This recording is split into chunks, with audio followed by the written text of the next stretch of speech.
I can't get over why people are frightened to look within. Mm, I just don't get that one. And I mean, I do get it in that you've structured this life. It's based on all these beliefs, true or mhm. not, and you don't dare challenge that. I mean, I do get that part, but isn't there a part of you inside that wants a greater truth and wants freedom? I don't know that they know it exists. It's a judgment on themselves that can go very deep.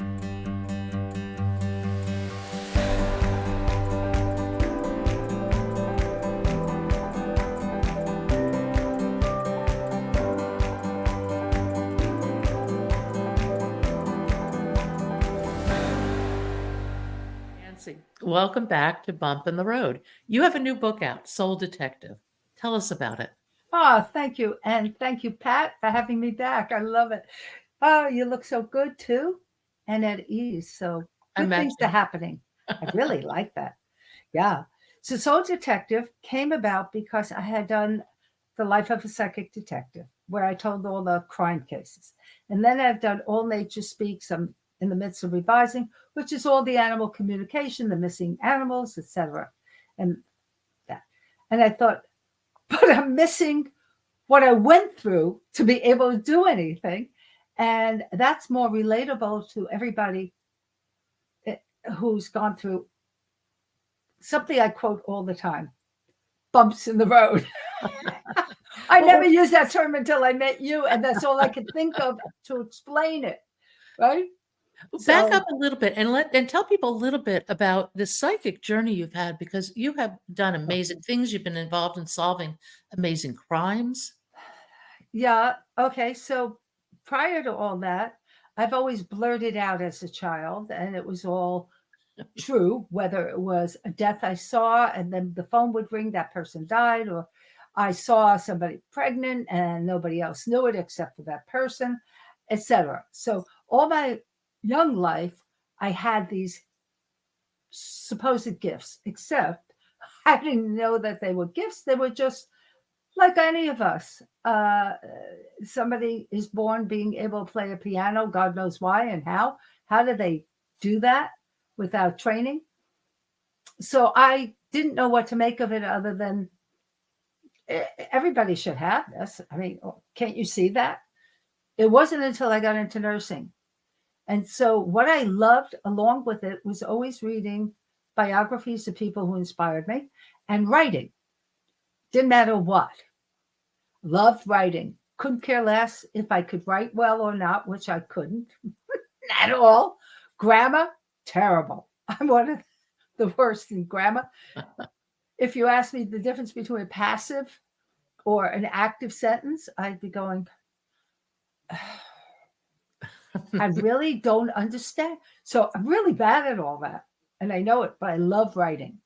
And so years go by, and I keep writing about the unusual stuff that happened because people looked at me funny with it. But nursing, doctors applauded it.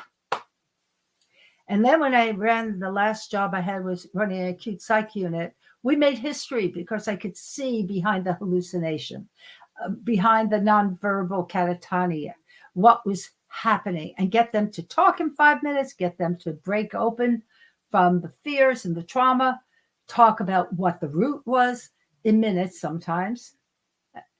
And everyone was in shock except me because I've been doing this. So I recorded everything, wrote it all down. Soul Detective is because I also needed to understand when people ask me to please teach them. And I go, okay, yeah, I'll just slow down and see exactly what's going on inside. So Soul Detective was born out of every technique I ever established, maybe 42 of them at least. That I had no money, I was disabled, I was raising my kids, I had almost died before. So it came from determination to be inspired by discovery inside, not outside. I often didn't have money for books.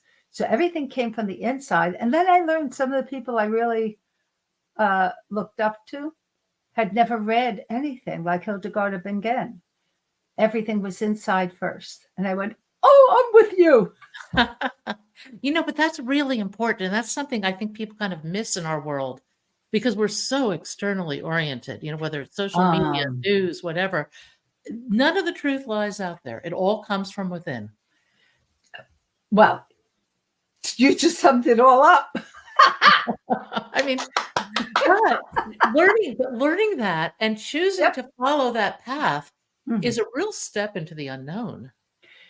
I find that the bottom line came from something that happened teaching in the School of Visual Arts as a guest consultant to a script writing class. And the guy in the back was very uncomfortable, obviously, when I asked everybody to do something. And he just sat with his arms crossed and kind of not mad, but head down, dejected. And I said, "What's wrong?" He said, "I have such dark thoughts." I said, "I have two words for you." What? Stephen King. Go write. Put it down on paper. Let it out. Don't store it inside. So the fear of the unknown is all about, for me, judging oneself. And when we judge ourselves, we're afraid to look deeper. We feel guilty, we feel ashamed, we feel whatever is at the root. We can't believe we can change. I think that's one of the reasons more women go for help than men. Men have this predisposition, not all, certainly, but to be tough and strong, and hopefully generational changes occur Mm-hmm.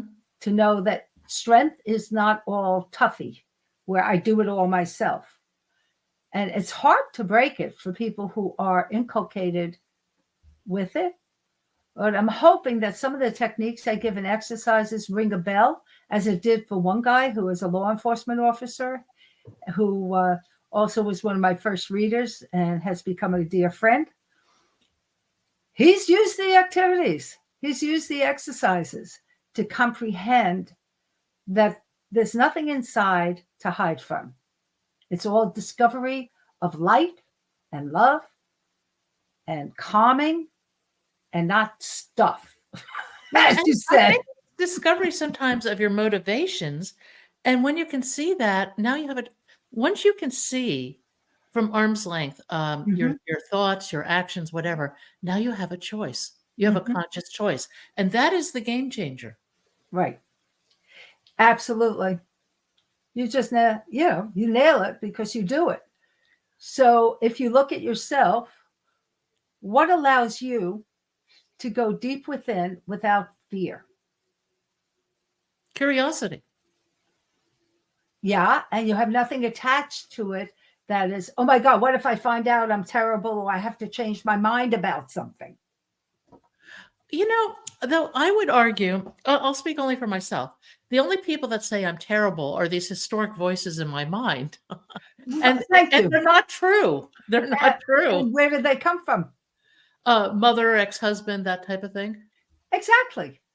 I think that's true for everybody. And we also now look at, as we know, in utero, the Yes. neural tube, petrochemicals in the neural tube will cause us to think differently because thinking is a machine. It's the nervous system, brain cells, right? It's your computer.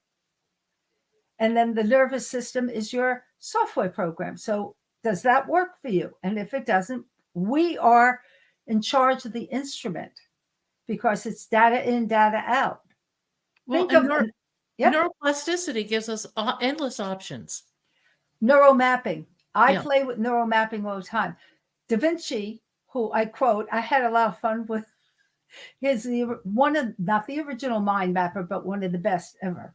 He understood if you're writing, you draw. If you draw, you write.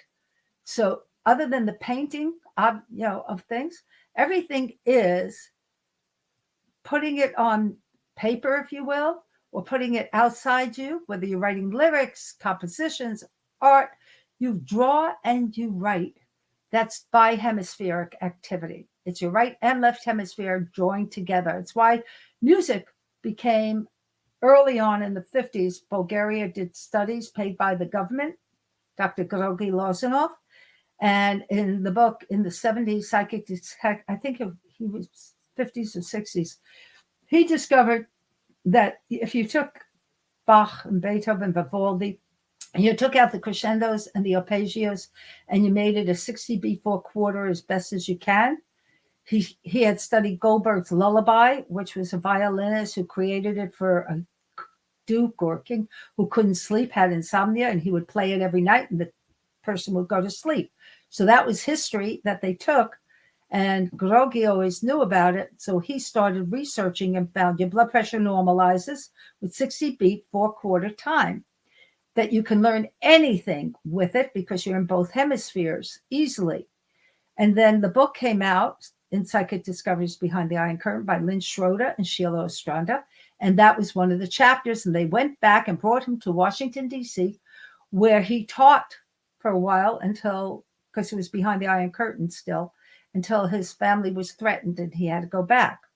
I used it because I had had anesthesia when I was 21 and then 27. And I knew my left hemisphere had, or my mid fissure, the corpus callosum, had some fissure, some lesion in it, because I no longer could do as much with the left hemisphere mathematically as I used to in my head. I was great at it in my head, never needed a calculator, never needed anything. It was just, but I could see it all. I couldn't. That's also pineal gland, maybe. So when the music came, I put that on, super learning music, day and night. Every time I was working, it was in the background. And in 3 months, it all came back. So, Wow. so I took it to the Board of Education in town I lived. I gave them samples of it because I was also permitted to create my own by the authors. We were friends. So I gave them tapes of that. I gave them the book to read. They used it for their kids. And I said, so why aren't you bringing it into the school system?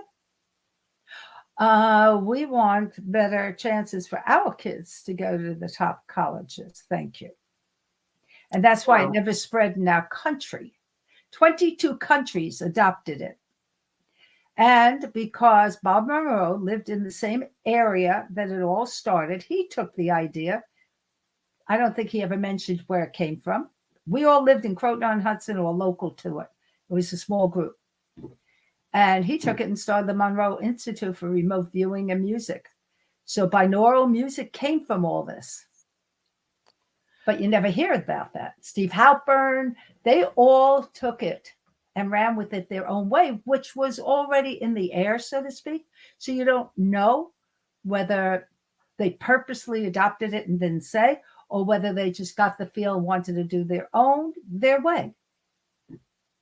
One never knows. But that's why we have binaural music and HemiSync and Calm and and Apple Music has it and YouTube has it. It all came from that.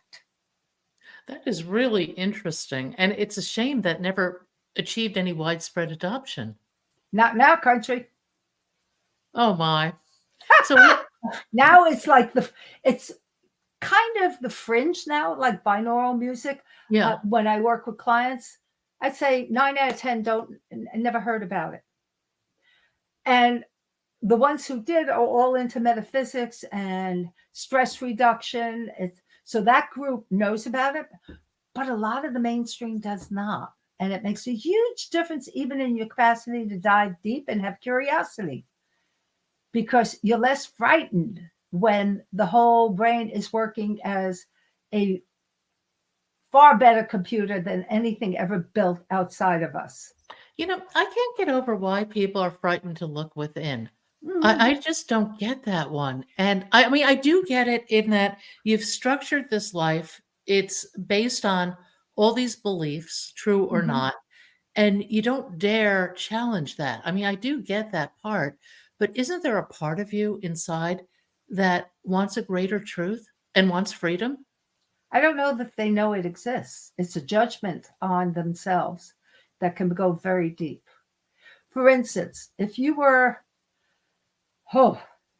born to somebody who is not capable of attaching to you well, right? And you don't thrive, and you're taken away from them. and you're not given to loving people, and maybe you are just foster to foster or orphanage or whatever. There is an inculcated feeling of being disapproved of Mm-hmm. deep inside. And to get to that, you have to want to get that out and root it out before you're curious about anything else. You have to know you have a attachment disorder of some sort that is serious for you but can change. The problem is it is so deep, many people judge themselves very harshly that they deserved it because the innocent takes it as they deserved it. Sure. Innocence is like abuse victims as adults. Try asking, because I work with a lot of abuse victims. I was very briefly, I never understood why people stayed until I worked with them, because the moment I was abused, I was ready to kill. I don't tolerate it from anyone, and I have no idea where it comes from, right? But the people who are abused, it sometimes takes serious abuses, and sometimes 7 hospitalizations before they leave, or they run for help or shelter or whatever, or get a restraining order, whatever it is that they're doing. They don't know. They truly do not know. But more subtle than that is you're talking about physical abuse. There's also mental abuse. Oh, I it mean, goes with it. growing up in a dysfunctional family where there's no empathy, for example, I know, that but you're that curious. yeah, pardon? That's your lifesaver, though, that you didn't like it. So if you liked it, you'd never be curious. But something told you when you were young that it felt ugly from them, not from within you as much. So if you follow, Yeah, I do. I wasn't talking about myself per se, but there are elements of that. And I think as you go through life, hopefully, you start to have these more emotional and energetic experiences that open you to greater possibilities and make you question the limited life you're living. And we're all living limited lives in our own ways, and often by our own choice. You have to look at all those things.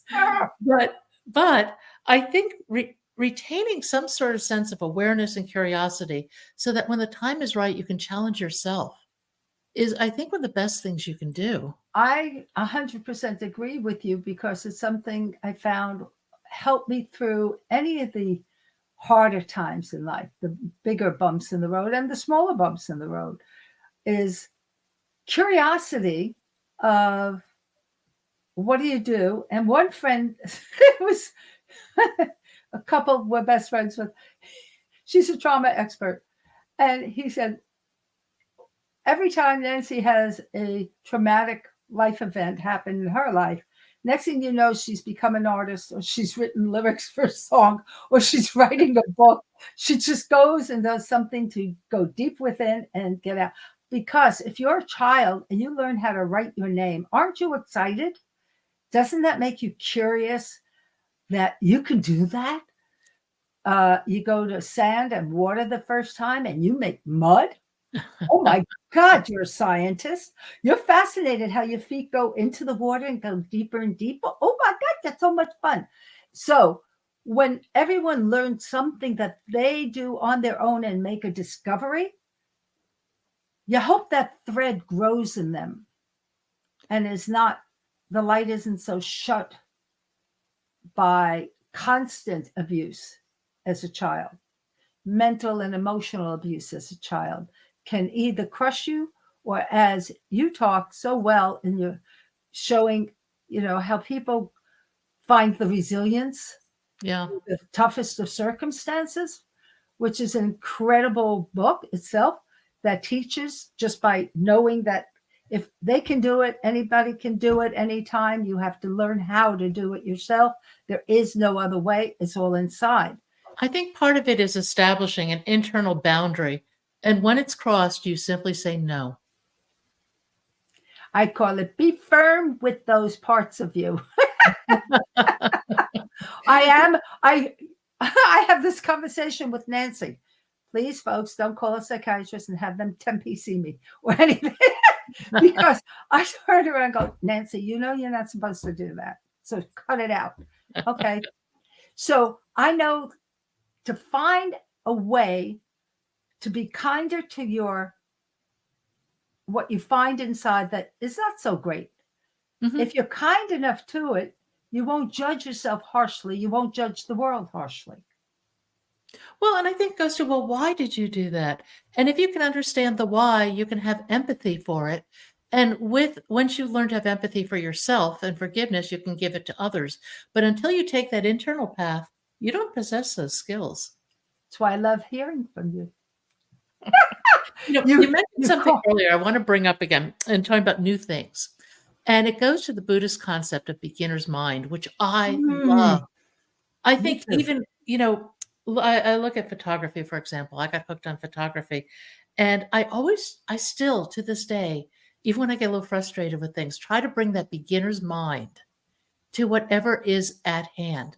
It's such a fantastic concept because you can't fail, that you can do no wrong. All you can do is explore. I love that.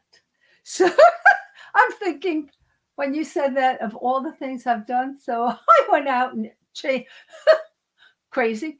I exchanged my regular iPad for iPad Pro and Mhm. bought a canvas screen so I could paint and downloaded Procreate uh, and decided I wanted to paint my scanned in pen and inks on it because I had been using Corel Photo Paint. I've been using an easel. I wanted to try something new because I was uh, just wanted to do anything new, right? Beginner. I love that. And so I attempted to do it, and my mind would refuse to let me go further than one step. And I went, okay, I'm not in the mindset I'm supposed to be in for it. And that's pressure. So pressure always shuts things down quick.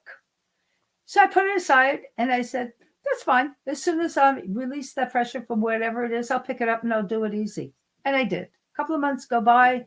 I was busy and I realized I had a lot to do in the interim that I needed to do that was more important than relaxing about that. 2 months later, I just pick it up and I start in and I start painting and I haven't stopped. So it's what I do when I have fun and want to create something. And out of that's going to come a journal and a children's book. So I play. So the beginner stuff, I've never done a children's book. And so beginner is so much fun for me. I think it is for everybody, don't you? Well, no, I think actually some people are so afraid of failing, they don't ever take on anything new. Hmm. Yep. And I think that's a shame, but I think that that certainly applies to a lot of high achieving people. Well, that's an interesting piece. I've always thought that if you're an expert in anything, if your ego is involved, you make an assumption that, of course, you're an expert in everything. I think there's a lot of that. You see that in aviation. You Accomplished do? people get Yeah. into aviation. They think I'm good over here. I must be a Ah, wonderful ah. pilot, and it's a totally different skill set and No requires kidding. judgment. And they may not actually be all that great. I know that. I know a lot of good pilots. I met Wally Funk. Oh And yeah. oh yeah. And one of my friends is one of the 99ers and I meet a lot of them. I have a whole group of friends who are pilots and uh, all of them say the same thing. In fact, one of them, oh, I have to be careful. Okay, so this person trains others while they're flying, and Hmm. many of them are the newbies. And this person tells me the ins and outs of how exhausting it can be if they don't want to learn and be curious about every single thing. They're so frightened and they're going to cause an accident. Now, they're the co pilot, but still they can cause trouble. Oh sure. Right, big time. And this person flies nationally, internationally, etc. And he's telling me this, and he's one of the top trainers, and he is so grateful when somebody gets it. Well, I used to fly with a guy who was a check ride pilot for a major airline. So he'd ride along in the cockpit and make sure and just evaluate everything that was going on.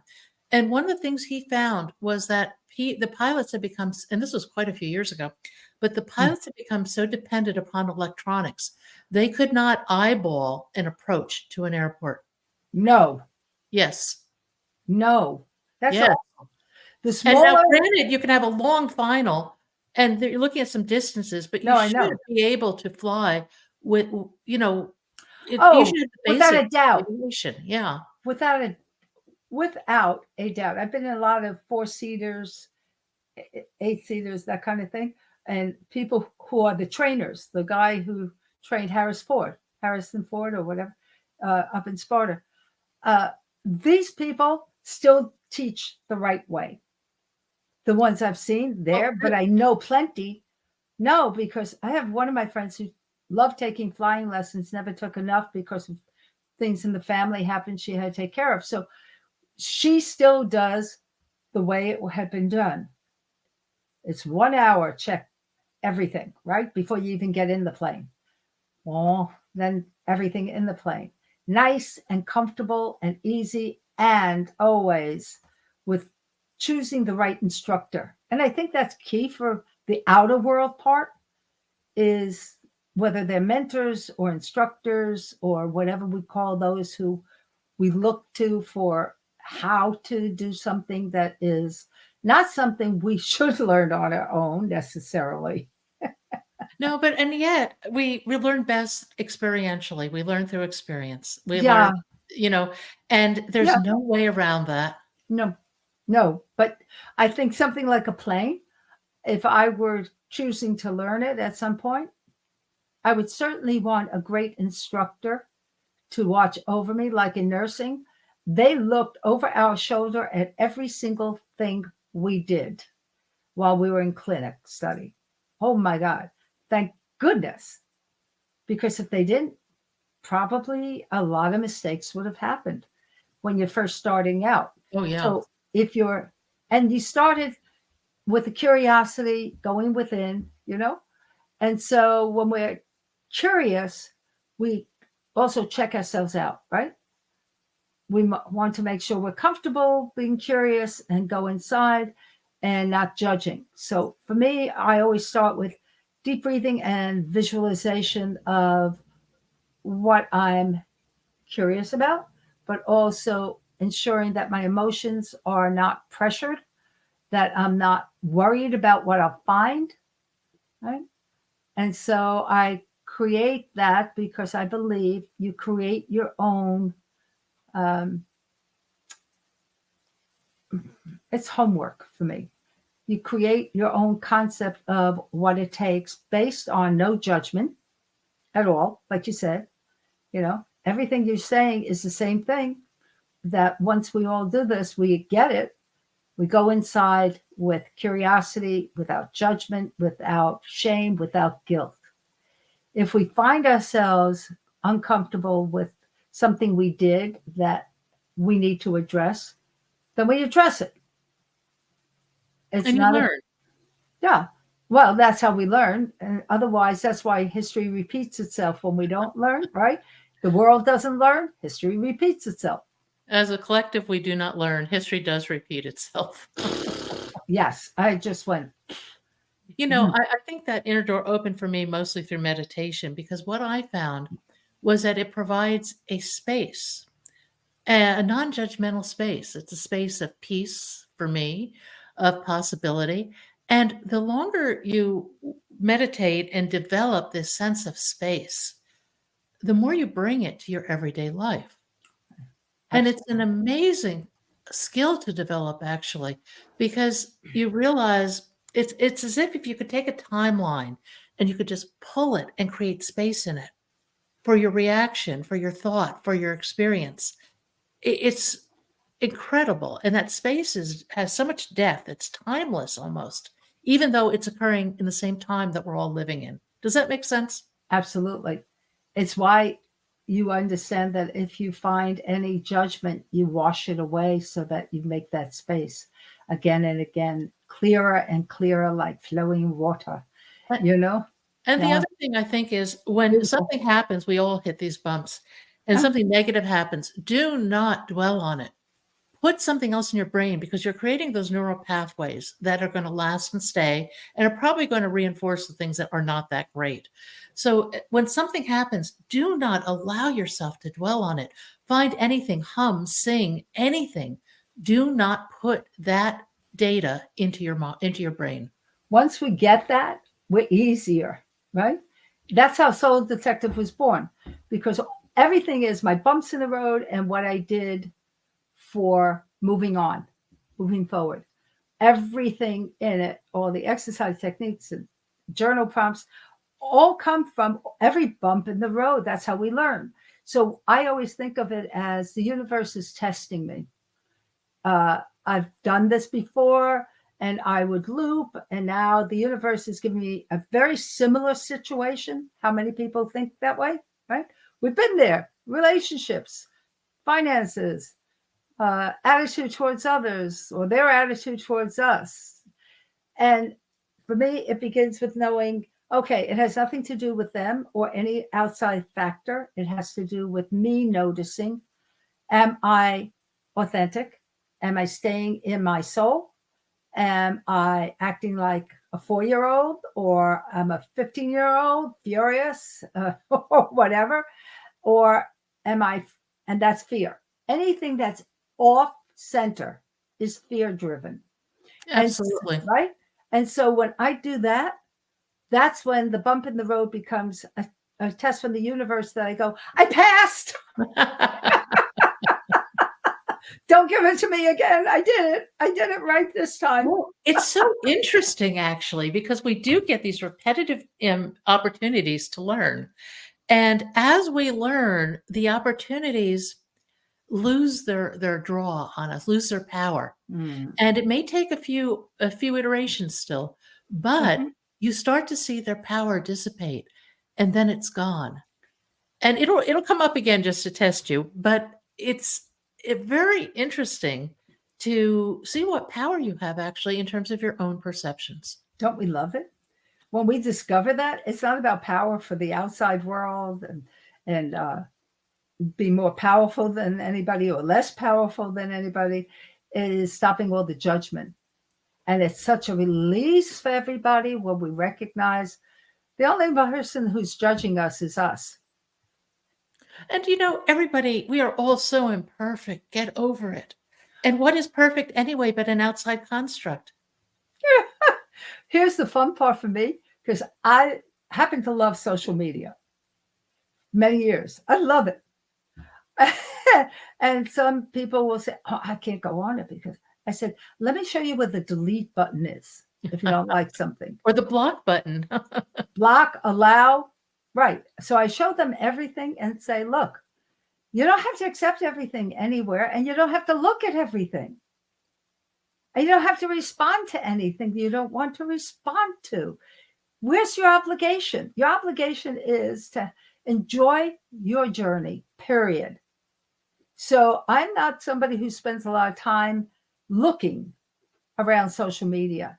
And I get all these texts from friends or emails and going, oh, did you see this? I go, no. And I'm not interested. Thank you. But don't you? No, I don't really. That's okay. People are allowed to do whatever they want to do. I don't have to live with it for me. I can choose what I want to connect with, what I don't want to connect with. It's no different than having emails, probably about 15 to 20 requests a day for work of some sort, all over. And I have an assistant, thank God, who does similar work to me. And she knows me 35, 40 years, something like that. It's fabulous. So we go through it and I go, that person would do very well being referred to that one. This person, tell them I'm just not available. Thank you. Okay, this one we're going to squeeze in next week, even though we're working on January or February. So we keep going that way. Trusting intuition, trusting that I am entitled to choose what I relate to, when I relate to it, if I relate to it. And there may or may not be a lesson in there too. Right. Well, I think it's all a lesson on how much you are grateful, have filled with gratitude, filled with joy, filled with love, filled with life affirming attitude, right? The attitude is gratitude. And if I have that, I don't expect to be everybody's everything or 8 ball. I expect to be sharing and supporting others' journeys and lots of self-care and just keep the balance as best as possible. We owe it to life itself to take care of ourselves well and to do the work we love. We're lucky. You have a calling. I have a calling. Some people don't feel that. They're always searching for something or not searching at all. And I hope they understand that start anywhere. I would say, though, a calling sometimes takes a while to find. Mhm. And I think that finding a sense of authentic purpose in your life is paramount to living a meaningful life and a happy That's life. it. That's it. But how do you find that purpose? It takes, in my opinion, it'll evolve over time. It takes experimentation. You have to be willing to have that beginner's mind. You have to be willing to fail. There are a lot of bumps in the road to actually finding your purpose, but I think it is perhaps one of the critical pieces of living a good life. I think that my son came home from seeing Real Genius back when he was like 8. He's 50. So he said, Mom, you have to see it with me. It's perfect for everything you've ever said. And it's about thinking short term and long term, right? Both, not Mhm. just one when you've got a great idea. So things aren't so easy all the time. I agree. But I remember when he went to Amherst, the open day where you get this little pamphlet when you're sitting there, the parents, etc. And I was hysterical laughing. And my husband said, What's so funny? I said, Read this. I said, I want to post this everywhere for the world. So the letter goes, I'm a graduate of Amherst. I became a teacher. I wasn't too happy. So 2 years later, I went back and studied whatever it was. And then he went and got a job. Wasn't happy with that either after a couple of years. So he went and studied biology, found his heart, and he's sitting there telling us that I am now a Nobel Prize in DNA studies, right? And this goes back like Jesse was 15, so 35 years ago. Uh, and I went, right, life is a zigzag. I didn't think, if you ever ask somebody who comes to being a psychic professionally or a psychic detective, did you think you would do this? Is this your calling? Hell no.